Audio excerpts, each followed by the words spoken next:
This is part 3 of the Pop Art Photoshop tutorial. In the first 2 sections, we created a colorful background, cut our person out, and colorized them.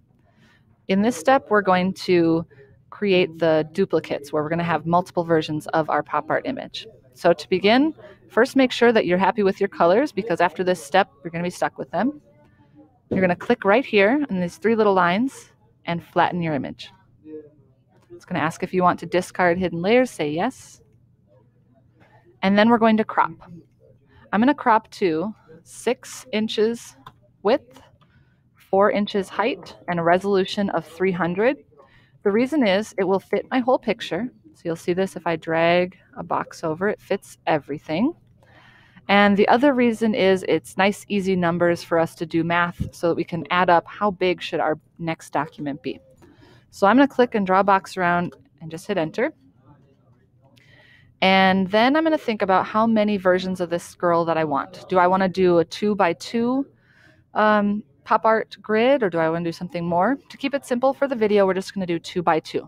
So right now her picture is 6 inches wide. So if there are 2 of them, that would be 12 inches wide.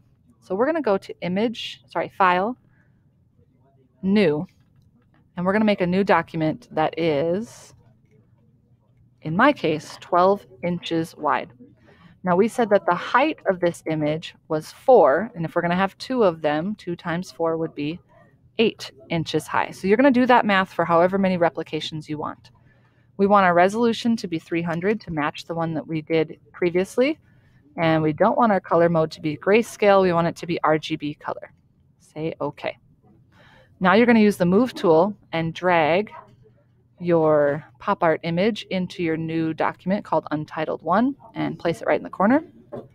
You're going to press Control J a couple times to make copies of it. So here's my 2nd, 3rd, and 4th copies, and they are all stacked in the left corner.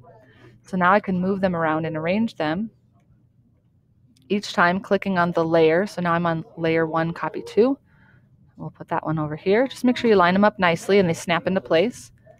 And layer 1 copy is going to go down here. So now we have 4 copies, but they're all the same, which is kind of boring. So we're going to go in and change the hue and saturation of some of them. So I'm clicking on layer 1, copy 3, which is this girl in the top right. I'm going to go down to hue and saturation. And I'm going to right click on it to create a clipping mask so that that layer is only affecting this girl in the top right. And I'm going to change my hue, which changes my colors. So maybe we'll make a green and pink version. Then I'm going to go to my next layer. This is layer 1, copy 2, this girl on the bottom here. Make a hue and saturation layer. Now I'll show you what happens if we don't clip it. As I change the hue of this girl, it's also going to change these 2. So when the clipping mask is applied, it only affects the one that it's clipped to. Okay, last step. I'm going to click on layer 1, copy. That's this girl on the bottom left. Make a hue and saturation layer. Clip it to just my layer 1 copy and change my hue. You could also change saturation, but I would probably keep it the same for all of them. If you increase it on one, increase it on all.